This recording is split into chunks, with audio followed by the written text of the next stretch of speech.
Hey everybody, welcome back to the Magic Channel Card Tricks.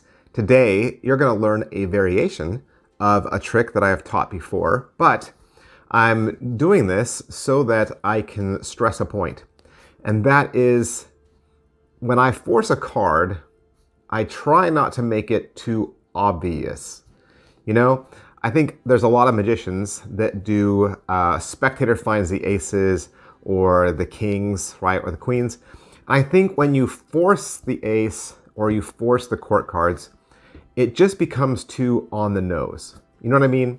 If you took out a deck of cards and you fanned it towards the audience, or you had them pick a card and the card they pick happens to be the ace of spades, it just seems a little too obvious, you know? So I think when you give a spectator a choice of cards to pick from, you should make it a card that doesn't seem so obvious, all right?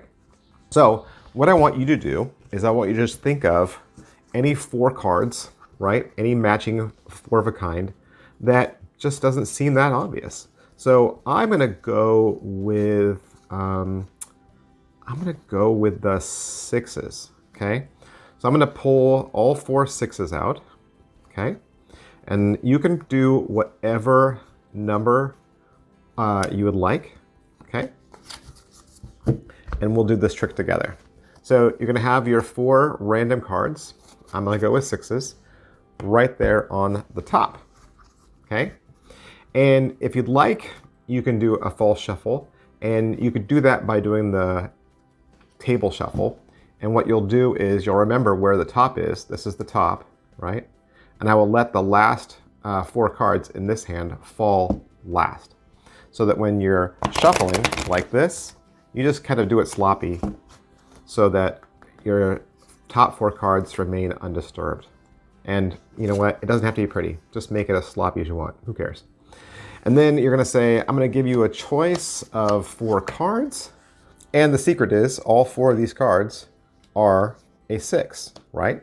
So it really doesn't matter which card your spectator picks. Alexa, pick a number between 1 and 4. Here's a number between 1 and 4. It's 3. So she picks this one. It's a 6, obviously, right? And here's what you're going to do. You're going to gather up the other cards without showing their faces, right? Don't flash them. And you're going to hand this off to the spectator, and they can look at their card. And then you have them turn their card over, okay? So they're going to turn their card over to reveal that it's a 6.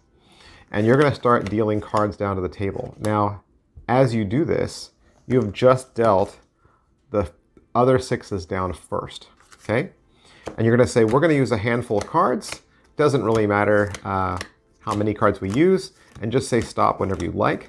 And the spectator says stop, okay? It really doesn't matter.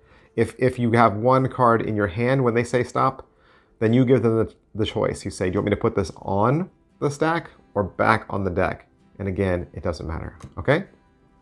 So you have your little pile. And the secret is the other 6s are the bottom 3 cards, right? Then you say, okay, you have the 6, and so our target is going to be to find the other 3 6s, or whatever number you've picked. At this point, I'm going to hand this to the spectator because it's going to work. It doesn't matter if you do it, so let's let them do it. So they take the cards, and you say, we'll do a creative little shuffle. I want you to just deal out 3 piles. They're going to deal 3 piles, and you just watch them deal back and forth like this, randomly. And again, it doesn't matter, like that. No matter what, the last 3 cards they deal will be the first 3 cards that went down to the table, which means they'll have found the other 6s, right? And then you make that point. You say, hey, look at that. You found the other cards. You found the mates, which is an amazing trick because they got to decide how many cards were dealt to the table. Obviously, their remaining cards were in that pile. They weren't in the rest of this. So the card they chose, that you gave them a free selection, they were able to deal down and find the other cards. So it's a really great trick. And it's a very easy trick. And I think it's a more realistic effect than spectator finds the aces, right? Aces just seems a little too obvious. It seems a little too forced. When you give them the option of choosing one of 4 cards, they might be more suspect if the card they happen to pick was an ace. So I think they'll be a little disarmed when the card they happen to pick is a 6, right? Or a different number like a 4, right? Or a 7. I think those numbers, you know, or when you use a spot card, just seems less obvious than when you do an ace. And the nice thing about doing a trick like this means that you could repeat it days later or weeks later if that same person was watching, right? Because you're gonna do the effect the same way, but the card is different. So let's say you did this same trick for Jonathan, right? And he revealed a 6. Well, if Jonathan says, hey, do that same trick, but do it to my wife or do it to my girlfriend, when you do it the second time, you won't do it with 6s. You'll do it with 4s, right? And you'll change it up. That way, it'll look different, and yet the magic will still take place. And then Jonathan won't get any ideas because he'll say, wow, it was really different. That first time he did it with me, I got a 6. And, you know, my girlfriend got a 4. So it must be a free choice, even though it's not, right? The fact that you changed the force card reinforces for them that it was fair, even though it wasn't.